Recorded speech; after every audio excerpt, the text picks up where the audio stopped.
How's it going, everybody? Steven from Break Free Homestead. Today we're working on the next step on our workbench build. If you haven't seen the other videos where we did the wiring or how we built this bench, we're gonna drop the playlist there so you can check that out and follow us. This is really a budget build, and today we're going to be putting up some pegboard.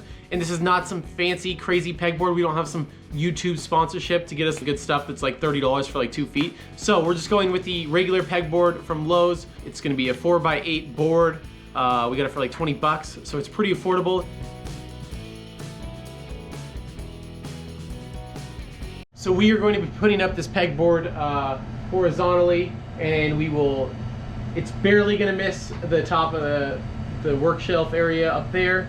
So it's almost gonna completely fill it. We're just gonna cut out the 2 cabinets and then finish off the last piece over there with the second piece. We'll have a decent amount left over. Maybe we'll do some with it and see how it looks, but let's get into it. If you guys haven't already, please consider dropping down below, hit that like and subscribe button. It really helps our channel as we grow our homestead. We provide new videos twice a week, so make sure you hit the bell notification. That way you know when the new video's up.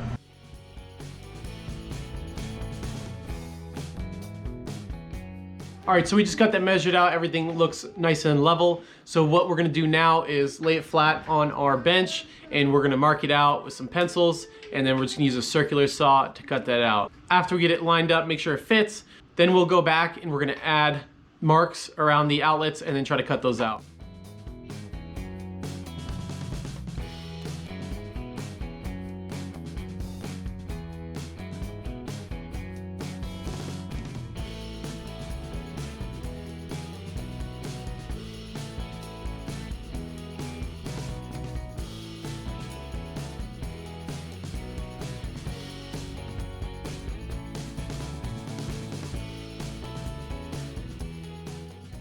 All right, so I just slid my pegboard in there, nice and tight fit. Now, what I'm gonna do is we're gonna cut the outlets out.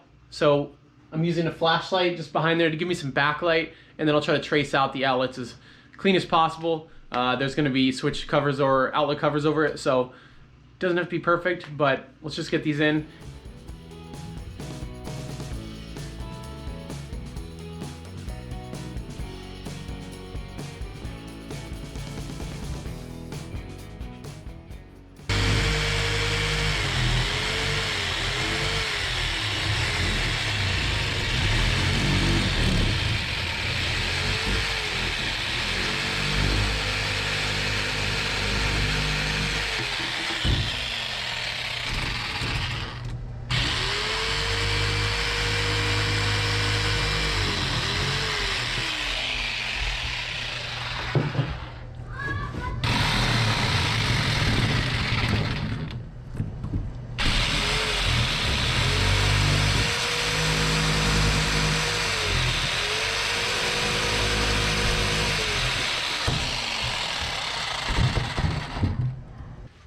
All right, so we got all of our holes cut on the pegboard. Now what we're gonna do is use our spacer kit, and we're just gonna stick all the screws through and then put all the spacers on before we push it up against the wall and start going through this, because you don't really have any access behind there.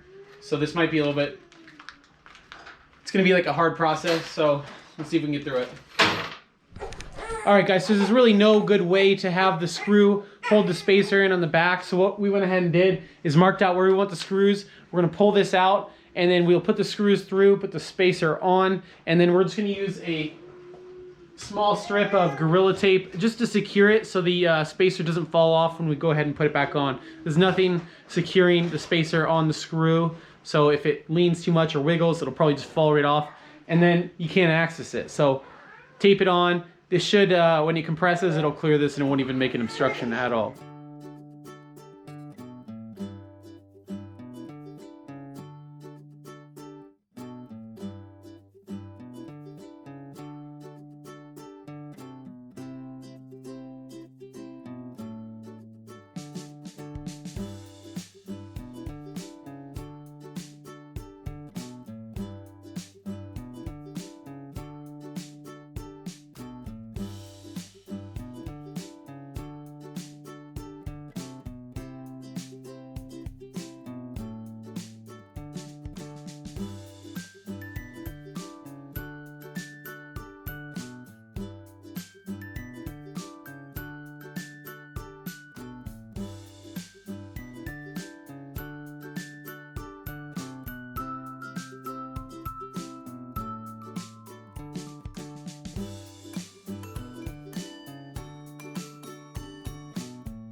man, pegboard is a pain in the butt. And those screws that came with that kit for the spacers, complete junk. If they hit any resistance at all, it would strip the head out all the way, and then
all right, guys, the workbench is all done. We have some tools up, and this is a really weird process of deciding where to put everything. You try to put something in one place, and then you're like, oh no, well those clamps work there, but the clamps that the Miss uses should probably be over here by her stuff. A little more accessible since she is shorter. She would probably have to get up on a stool there, so that some things you just have to consider. We bought this kit down below. We'll drop it down below off of Amazon. It's basically a starter kit for the pegboards, and it came with this. It's like weird little shelf here, and then some other types of deals here. And it came with these basically cup things. You really can't tell how big they are on the Amazon post, and this is a pencil, and I guess you could rest it in there. These are super small and almost like useless. Maybe you could put like bits or something in there, or a little bit of screws from each kind in there. We really haven't figured out our use for it yet. But one thing to check out is at Lowe's they have these bigger bins, and these are really good because this holds all of our sandpaper for our sander, and then we got glue over here. So that's really good. Check these out at Lowe's. Like I said, we'll drop the links down below what we used. If this video helped you guys out at all, if you'd go down below, hit that like and subscribe button. It really helps our channel out as we grow. We provide 2 new videos a week as we expand our homestead, and we would love to have you join us.